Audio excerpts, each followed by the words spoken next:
Assalamualaikum warahmatullahi wabarakatuh. Perkenalkan, nama saya Arina Sabila Fahmia. Saya dari kelompok 3. Kami di sini akan menjelaskan materi tentang pengolahan informasi dan bisnis performance. Pengolahan data secara tradisional yaitu sistem pengolahan yang berorientasi pada program aplikasi dan tiap-tiap aplikasi berdiri sendiri-sendiri.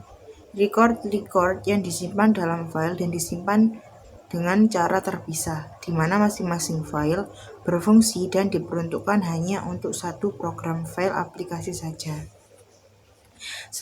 Selanjutnya, keterbatasan sistem file tradisional. 1. Kerangkapan data atau redundansi data. 2. Kesukaran dalam mengakses data. 3. Data terisolir. 4. Data dependence. 5. Keamanan data. Pengolahan data dengan pendekatan database.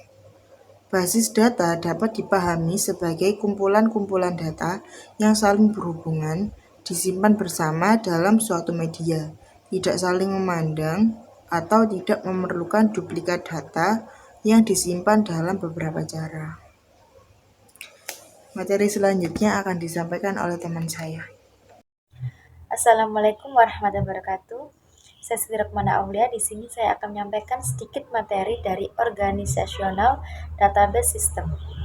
Sistem Manajemen Basis Data atau DBMS adalah perangkat lunak sistem untuk membuat dan mengelola basis data. DBMS memungkinkan pengguna akhir membuat, melindungi, membaca, memperbarui, dan menghapus data dalam yang paling umum. DBMS pada dasarnya berfungsi sebagai antarmuka antara database dan pengguna atau program aplikasi, memastikan bahwa data diukur secara konsisten dan tetap terjaga. Banyak enterprise yang telah menggunakan basis data atau database, baik itu instansi pemerintah, sekolah, pendidikan, dan lain-lain.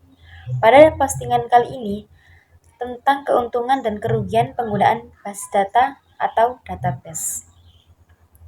Keuntungan menggunakan basis data, yakni 1. Dapat dikontrol data terpusat. 2.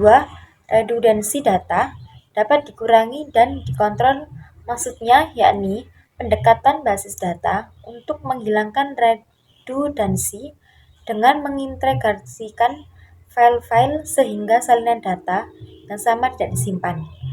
Walau begitu, penggunaan pendekatan basis data tidak dapat menghilangkan redundansi sepenuhnya, tetapi hanya mengontrol jumlah redundansi.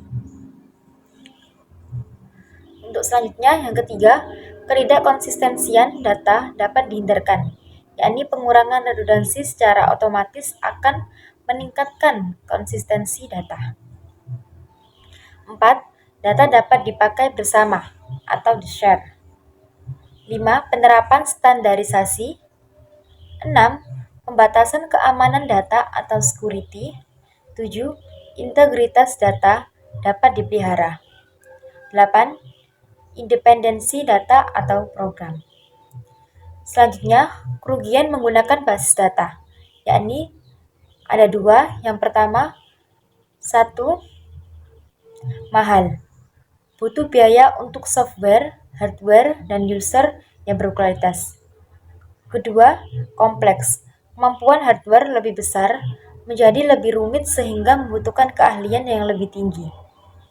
Penggunaan basis data atau database itu disesuaikan dengan kebutuhan yang ada, karena tujuan dibuatnya database itu sendiri untuk mempermudah manipulasi data. Untuk selanjutnya, perbedaan penyimpangan dan pengelolaan secara tradisional versus pendekatan database. Kalau level tradisional meliputi 1. Kesulitan dalam mengakses data dan mendapatkan data. Kedua, sering terjadi redundansi data dan inkonsistensi data. Ketiga, kesulitan dalam pengembangan aplikasi. Keempat, program oriented. Sedangkan file pendekatan database meliputi 1. Mudah untuk diakses dan mendapatkan data. 2. Redundansi data dan inkonsistensi data yang minim. 3. Mudah dalam pengembangan aplikasi. Dan yang terakhir, data oriented. Terima kasih. Baik, selanjutnya saya Eva Nur Ainia. 5 dasar atau basis dalam pengambilan keputusan. 1. Intuisi adalah kemampuan untuk mengetahui dan memahami sesuatu tanpa dipikirkan dan dipelajari. Dapat diartikan juga sebagai bisikan hati atau gerak hati. Kedua, pengalaman. Ketiga, wewenang. Keempat, fakta. 5. Rasional adalah pikiran dan pertimbangan yang logis menurut pikiran yang sehat atau cocok dengan akal sehat. Di rasional terdapat 1. Kejelasan masalah, yaitu tidak ada keraguan dan kekaburan masalah. Kedua, orientasi tujuan, yaitu kesatuan pengertian tujuan yang ingin dicapai. Ketiga, pengetahuan alternatif, yaitu seluruh alternatif diketahui jenisnya dan konsekuensinya. Keempat, preferensi yang jelas, yaitu alternatif bisa diurutkan sesuai kriteria. Kelima, hasil maksimal, yaitu pemilihan alternatif terbaik berdasarkan atas hasil ekonomis yang maksimal. Itu tadi penjelasan kami tentang bab 9. Yang lebihnya kami mohon maaf. Wassalamualaikum warahmatullahi wabarakatuh.